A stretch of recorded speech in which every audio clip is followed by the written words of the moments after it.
Улуттук коопсуздук боюнча мамлекеттик комитеттин төрагасы жана министрлер кабинетинин төрагасынын орун басары Камчыбек Ташиев журналисттерге Варух анклавы жана номер 39 протокол боюнча маалымат берди.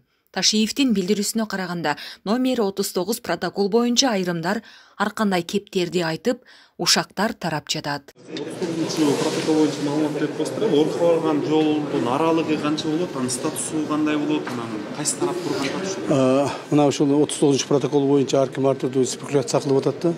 Ушуну мен силерден пайдаланып саясатчыларга да кайрылып кетет элем. Баягы блогер чалыштарга да кайрылып кетет элем. Анан кийин кээ бир биздин ушул депутаттар дагы туура эмес маалыматтарды элге таратып эле ушундай туура эмес дүрбөлөң кылып атат да. Биринчиден алар айткандай лейлек эмеде жанагы анклавда калып кетет деп. Эч кандай лейлек анклавда калбайт. Бул бир. Бунун бардыгы жалган маалыматтар. Биз ошол протоколду кабыл алып атканда анын аткарылышы боюнча да толук механизмдерин карап чыкканбыз. Биринчиден 39 протоколдун аткарылышы боюнча ал жерде толук жазылып турат. Орукка жолду бериш үчүн биринчиден ошол жолдун статусун биз аныктап чыгышыбыз керек. Жолдун статусу мамлекеттик келишимдин негизинде гана аныкталат. Ал жол кимдики болуш керек, кандай болуш керек, ким салыш керек, узундугу кандай болуш керек, ким обслуживать этиш керек, ким жүрүш керек. Мунун бардыгы мамлекеттик чоң келишимдин негизинде гана жүргүзүлөт. Мамлекеттик чоң келишим түзүлөт, ошондон кийин гана чечим кабыл алынат. Камчыбек Ташиев, азыр мисалы Орукка бара турган, Тажикстандан Орукка бара турган мемлекеттен эки жол бар да. Бири Аксайды аралап өтөт, бири айланып өтөт. Анан жаңы жол куруу муктаждыгы эмнеден болот? Эң негизги маселе бул жерде ушул Аксай айылынын коопсуздугун сакташыбыз керек. Себеби дегенде Аксай айылынын ортосунан аралап өтөт дагы. Кайсы бир убактарда Аксай менен Варуктун ортосуна дагы бир чоң чыр чыкпасын деген чоң маселе каралып атат. Бул бир. Ал эми экинчиси мына Бакай жергилиги менен өткөн жол, Аксайдын күнбатыш тарабы менен өткөн жол. Бул жолдун эгерде биз ал жолду сактап кала турган болсок, Аксай айылынын кеңейишине түздөн түз тоскоол болот экен да.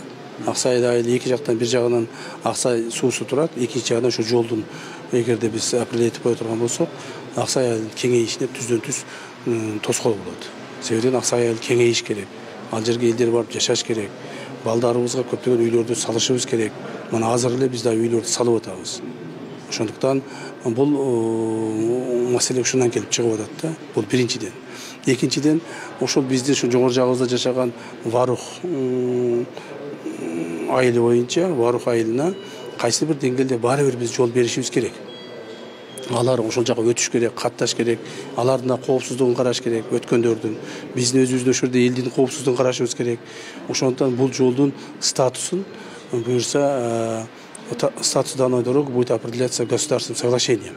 Өткөн жылы октябрь айынан баштап Межправ комиссиянын жумушу токтоп калган болчу. Кече биз